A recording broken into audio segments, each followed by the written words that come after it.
Main কনসার্নটা হচ্ছে thunderstorm activity, দমকা হাওয়া, সেই সাথে বজ্রপাতের তীব্রতা বেশি থাকার সম্ভাবনা। 9 থেকে 10 তারিখ দক্ষিণবঙ্গে ঝড় বৃষ্টির তীব্রতা কিছুটা বেশি থাকার সম্ভাবনা রয়েছে, বিশেষ করে বজ্রপাতের সম্ভাবনা। দু এক জায়গায় বজ্রপাতের তীব্রতা বেশি থাকার সম্ভাবনা রয়েছে, বিশেষ করে 9 থেকে 10 এই পিরিয়ডটায়। দমকা হাওয়া থাকার সম্ভাবনা রয়েছে, কোথাও কোথাও 40 থেকে 50 বা 60 কিলোমিটারও প্রতি ঘন্টায় থাকার সম্ভাবনা দু এক জায়গায়। বৃষ্টিপাত মেনলি মাঝারি ধরনেরই থাকার সম্ভাবনা। লোকালাইজ দু এক জায়গায় ভারী বৃষ্টির সম্ভাবনা থাকছে, মানে লোকালাইজ ধরনের এই 9 থেকে 10 এই পিরিয়ডটার ভিতরে।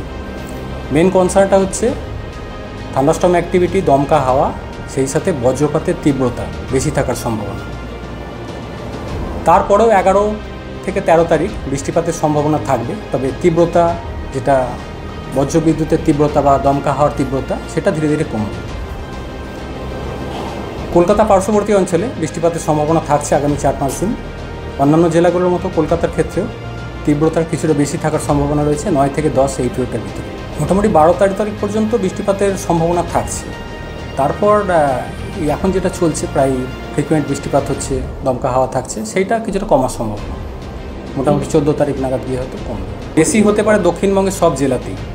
দক্ষিণবঙ্গের সব জেলাগুলোতেই ইন্টেন্স থান্ডারস্টর্ম লাইটনিং অ্যাক্টিভিটির সম্ভাবনা থাকছে। আজকে বিশেষ করে হয়তো পূর্ব পশ্চিম বর্ধমান, নদিয়া এই সাইডটায় তীব্রতা বেশি থাকার সম্ভাবনা। দক্ষিণবঙ্গের সব জেলাতেই ইন্টেন্স থান্ডারস্টর্মের সম্ভাবনা থাকছে, বজ্রবিদ্যুতের সম্ভাবনা, বিশেষ করে 9 থেকে 10 এই পিরিয়ড। ভারী বৃষ্টি লোকালাইজড দু এক জায়গায় থাকার সম্ভাবনা রয়েছে এই পিরিয়ডটা। উত্তরবঙ্গের জন্য ইন্টেন্সিটি তুলনামূলকভাবে কিছুটা কম থাকবে দক্ষিণবঙ্গের থেকে, তবে বৃষ্টিপাতের সম্ভাবনা থাকছে আগামী 4-5 দিন উত্তরবঙ্গের জেলাগুলিতে। দমকা হাওয়া থাকার সম্ভাবনা মেনলি 30 থেকে 40 কিলোমিটার প্রতি ঘন্টায়। কিছুটা বেশি থাকবে দক্ষিণবঙ্গের সংলগ্ন জেলাগুলি রয়েছে, অর্থাৎ মালদা, দক্ষিণ দিনাজপুর, উত্তর দিনাজপুর এই সাইডটা। তাপমাত্রার উল্লেখযোগ্য খুব একটা পরিবর্তন থাকবে না আগামী 4-5 দিন। তারপর আস্তে আস্তে বৃষ্টিটা যখন কমে যাবে, বৃষ্টিটা বন্ধ হয়ে গেলে তারপর তাপমাত্রা আবার কিছুটা বাড়বে। একটা লম্বা স্পেল চলছিল আমাদের হিটওয়েভে, গরম ছিল, তো অ্যাটমসফিয়ারিক ইনস্টেবিলিটি অনেক বেশি ছিল। সেই সাথে এখন যেটা হয়েছে, চেঞ্জ হয়েছে প্যাটার্ন, উইন্ড প্যাটার্ন চেঞ্জ হয়েছে। বঙ্গোপসাগর থেকে জলীয়বাষ্পের প্রবেশ অনেক বেড়েছে। সেই সাথে ফেভারেবল কোথাও ঘূর্ণাবর্ত বা নিম্নচাপ অক্ষরেখা টাইপেরও রয়েছে। যেমন আজকে যদি বলা হয়, আসাম থেকে নর্থ উড়িষ্যা পর্যন্ত একটা নিম্নচাপ অক্ষরেখা রয়েছে দক্ষিণবঙ্গের উপর দিয়ে।